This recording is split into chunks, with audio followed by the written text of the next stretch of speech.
Assalamualaikum warahmatullahi wabarakatuh. Hello, my name is Richa Tamara.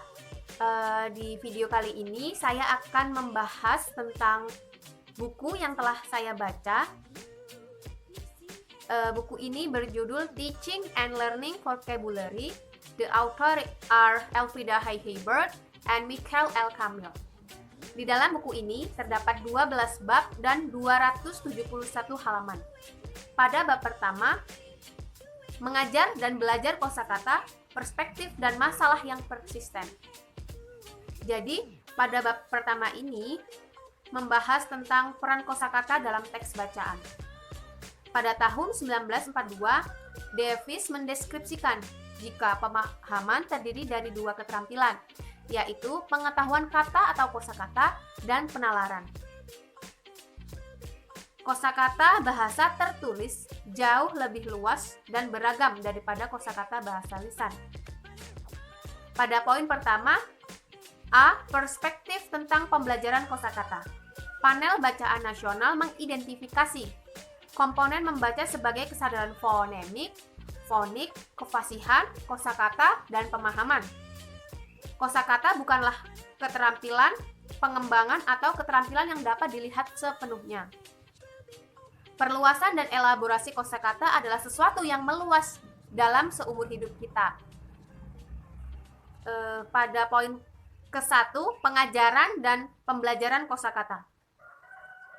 Pertimbangan pertama dalam menggambarkan konstruksi kosakata dalam penelitian dan praktik, yaitu bahwa setiap individu memiliki berbagai jenis kosakata yang mereka gunakan untuk tujuan yang berbeda-beda.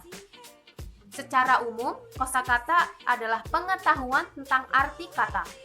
Pengetahuan tentang kata-kata juga setidaknya ada dua bentuk, yaitu reseptif, yang biasanya kita pahami atau kita kenali, dan produktif, kosakata yang kita gunakan saat kita menulis atau saat kita berbicara.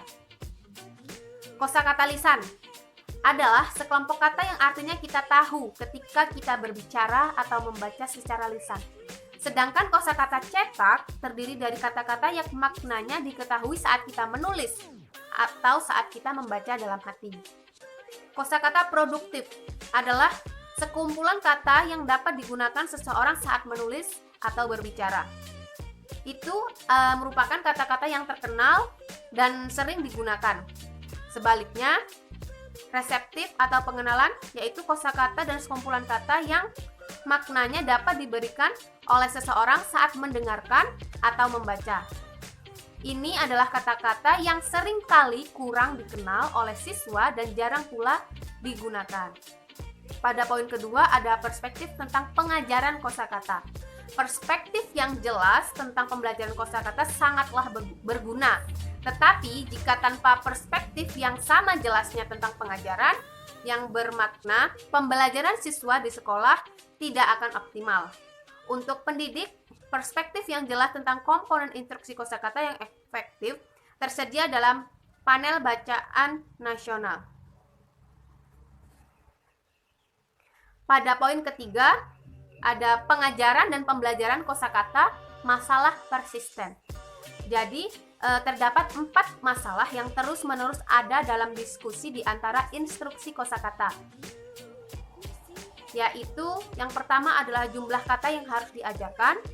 Yang kedua, kata-kata tertentu yang harus diajarkan. Yang ketiga, pembelajaran kosakata dari 2 kelompok siswa. Dan yang terakhir adalah peran membaca mandiri dalam kosakata belajar. Keempat masalah ini adalah masalah yang secara konsisten mendasari presentasi masalah dan solusi oleh penulis dalam lingkaran pendidikan yang lebih luas. Baik, selanjutnya kita akan membahas bab 2 dari buku ini. Topiknya adalah mengapa instruksi kosakata perlu jangka panjang dan komprehensif. Terdapat salah satu tujuan utama dari pengajaran kosakata, yaitu untuk membantu siswa meningkatkan pemahaman mereka. Pilihan tujuan ini penting karena implikasinya baik untuk konten maupun metode pengajaran.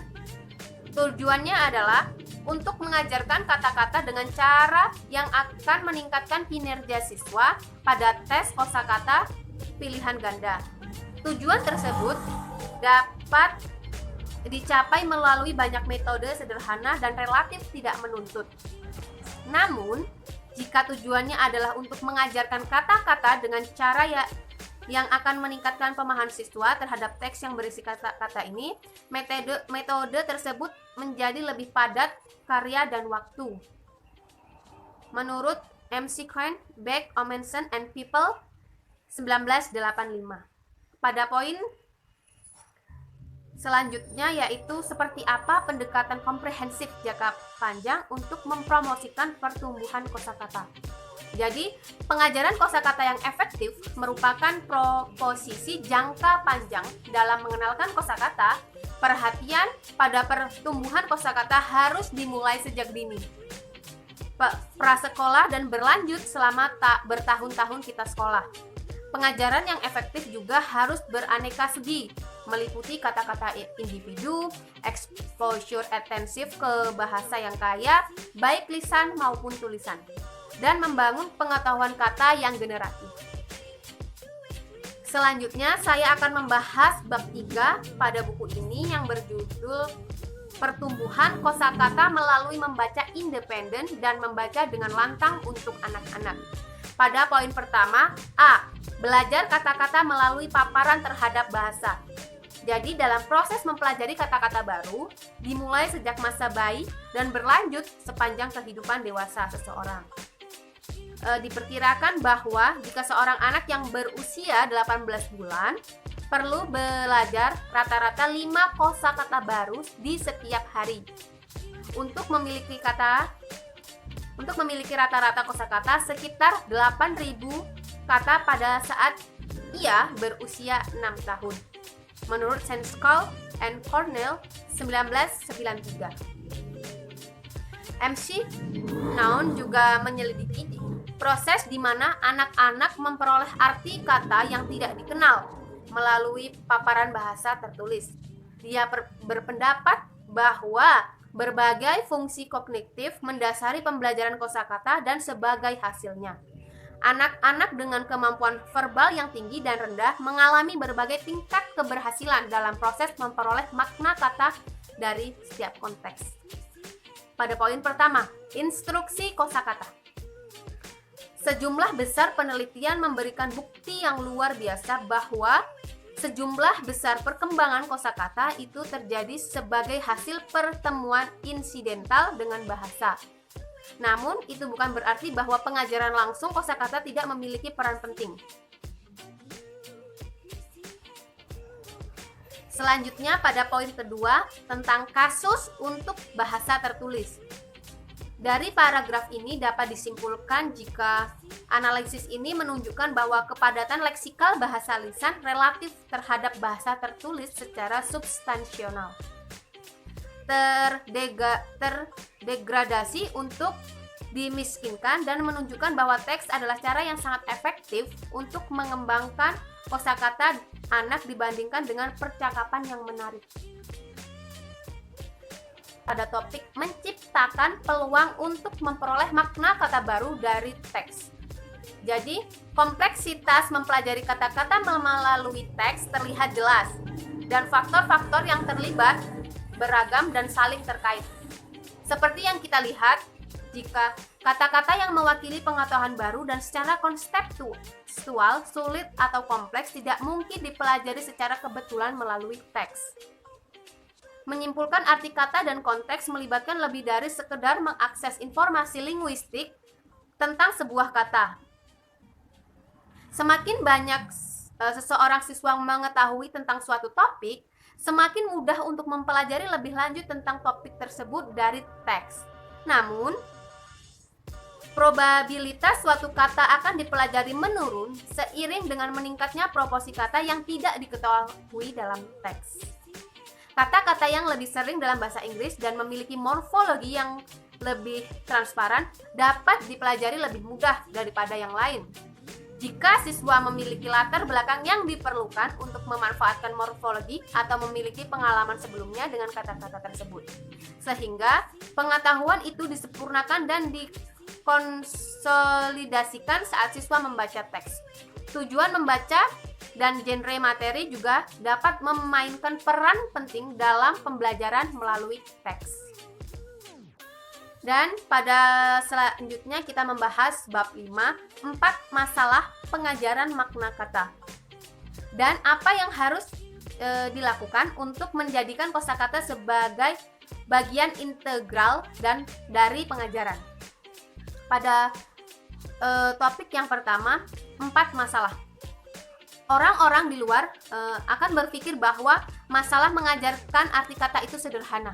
Cukup dengan menentukan kata apa yang perlu dipelajari dan diajarkan kepada anak-anak seefisien mungkin. Namun, ada 4 masalah dengan pendekatan ini. Yang pertama, banyaknya kata yang diperlukan saat dipelajari anak-anak agar dapat dipahami dan digunakan dengan kemahiran baik bahasa lisan maupun tulisan. Yang kedua, kesenjangan tingkat pengetahuan kata di antara anak-anak. Yang ketiga, kesenjangan dalam tingkat pengetahuan kata dimulai bahkan sebelum anak-anak masuk sekolah.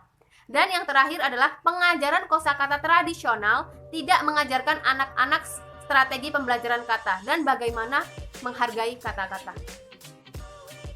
Untuk berdampak pada pemahaman anak-anak, pengajaran kosakata harus kaya, intensif, dan penuh dengan informasi yang menarik. Itu perlu mencakup banyak kata yang menutupinya dengan baik. Pengajaran kosakata aktif harus menembus ruang kelas, tidak hanya menjadi aktivitas singkat yang harus dilakukan sebelum membaca cerita dasar. Diskusi kata-kata adalah diskusi tentang pengetahuan dunia, dan pengetahuan tentang dunia adalah pengetahuan tentang siapa kita dan di mana kita berdiri di dunia. Pengajaran kosakata bukan hanya salah satu dari beberapa aspek penting dalam membaca. Ini adalah pemberian kata-kata, pemberian yang diberikan dengan murah hati kepada orang lain. Dan selanjutnya, kita membahas pada bab 6, menghidupkan kata-kata di ruang kelas dengan pelajar bahasa Inggris. Poin pertama ada mengembangkan kosakata melalui wacana sekitar teks. Kosakata juga dikembangkan melalui dialog yang berhubungan dengan teks yang sedang berlangsung antara guru dan siswa selama membaca dengan suara. Metode yang berbeda digunakan tergantung pada sifat kata, status serumpunnya, kedalaman artinya, dan kegunaannya. Guru juga menggunakan berbagai jenis pertanyaan untuk mendorong pengembangan kosakata. Mereka mengajukan pertanyaan awal yang mendorong siswa untuk berbicara tentang gagasan daripada pertanyaan terbatas yang menimbulkan tanggapan satu kata. Dan mereka menggunakan pertanyaan tindak lanjut untuk membantu siswa mengembangkan kemungkinan tanggapan pertama yang jarang. Mereka juga menggunakan pertanyaan latar belakang dalam tanggapan ini dan untuk mendorong tanggapan yang lebih diuraikan terkait dengan teks. Pada poin kedua, kegiatan bahasa lisan untuk membangun kosakata. Kegiatan pengembangan bahasa yang mengikuti cerita sebagian besar didasarkan pada kata-kata dalam cerita. Cerita yang berbeda cocok untuk berbagai jenis aktivitas. Tetapi, fokus utamanya adalah mengembangkan pengetahuan konseptual tentang kata-kata tersebut dan memperkuat label untuk kata tersebut. Ini juga merupakan kesempatan bagi siswa untuk menggunakan kata tersebut dalam wacana yang diperluas melalui penceritaan kembali cerita atau dalam konteks yang berbeda seperti dalam pemetaan cerita atau dramatisasi. Bagian ini biasanya ditutup dengan latihan tertulis untuk memperkuat arti kata dan menggunakan banyak arti kata dalam kalimat. Okay, that's all my explanation about book that I read before. I do apologize if I have many mistakes in making this video or explain the material. The last I say, wassalamualaikum warahmatullahi wabarakatuh. See you!